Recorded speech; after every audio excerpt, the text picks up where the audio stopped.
గిల్లి జోలపాడటం, చంపి మాల వేయటం, వెన్నుపోటు పొడిచి పీటమెక్కటం, పీటలెయ్యటం మీ పార్టీకి ఉన్నటువంటి లక్షణం అన్న సంగతిని కూడా ఈ సందర్భంగా మీరు తెలుసుకోవాల్సినటువంటి అవసరం ఉన్నది. కూటమి ప్రభుత్వంలో కూర్చున్నందుకేనేమో కాషాయ దళం నోరు విప్పటం కూడా మానేసింది. ఆలయ విధ్వంసాల మీద, సనాతన ధర్మానికి ఆంధ్ర రాష్ట్రంలో జరుగుతున్నటువంటి అన్యాయాల మీద, వెంకటేశ్వర స్వామి క్షేత్రంలో అడుగడుగున రోజుకొక దాష్టీకం జరుగుతున్నది. ఆలయ పవిత్రతను కాపాడాం, దళారిని అరికట్టేశామని చెబుతున్నటువంటి కూటమి ప్రభుత్వంలో రోజుకొక దళారి వాళ్లు పట్టుబడితేనే దొరుకుతూ ఉన్నారు. పట్టుబడినటువంటి దళారీలు ఇంకెంతమంది ఉన్నారో. ఇదా పవిత్రతను మీరు కాపాడుతున్నటువంటిది? ఇదా లడ్డూ కౌంటర్లో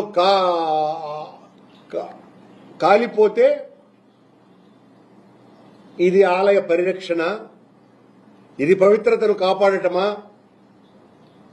నిన్నేదో ఘనంగా మేము శ్రీవారి కళ్యాణం జరిపాము అమరావతి, మా ప్రభుత్వంలో ఇంత అద్భుతంగా మేము చేస్తాము అని చెబుతున్నటువంటి చంద్రబాబు నాయుడు గారికి ఒక సవినీయ విజ్ఞప్తి ఏమంటే, స్వామివారి శ్రీవారి కళ్యాణాలను ఆ రోజు మా ప్రియాతి ప్రియతమ నాయకుడు వైఎస్ రాజశేఖర్ రెడ్డి గారు ముఖ్యమంత్రిగా ఉన్నప్పుడు ఆయన ఆశీస్సులతో నేనే స్వామివారి కళ్యాణాలను బయటికి తీసుకొని వచ్చి వైభవోపేతంగా జరుపుతూ భక్తులనందరినీ కూడా ఒక పెద్ద ఆధ్యాత్మిక మునకలో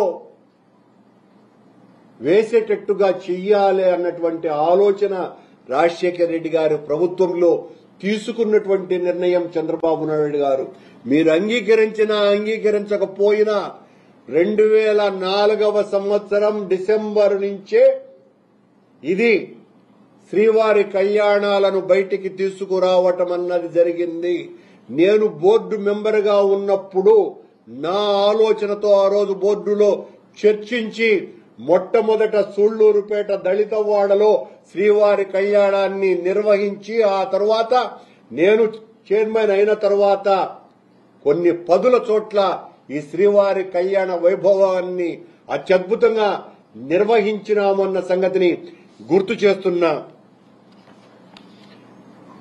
రెడ్ బుక్ గుడ్డితనం కమ్మి గతంలో ఆలయాలను కూల్చిన మడ్డి ఆలోచనలు మళ్లీ వచ్చి కాశీనాయన క్షేత్రంపై కాళికలా పడ్డది కూటమి ప్రభుత్వం. ఇది సరైనటువంటి పద్ధతి కాదని, ఎవరు కూల్చారో మాకు తెలియదని వీళ్లు మాట్లాడుతున్నారు. ఉత్తర్వులు ఎవరో గుడ్డిగా ఇచ్చారని కూడా ప్రకటనలు చేస్తున్నారు.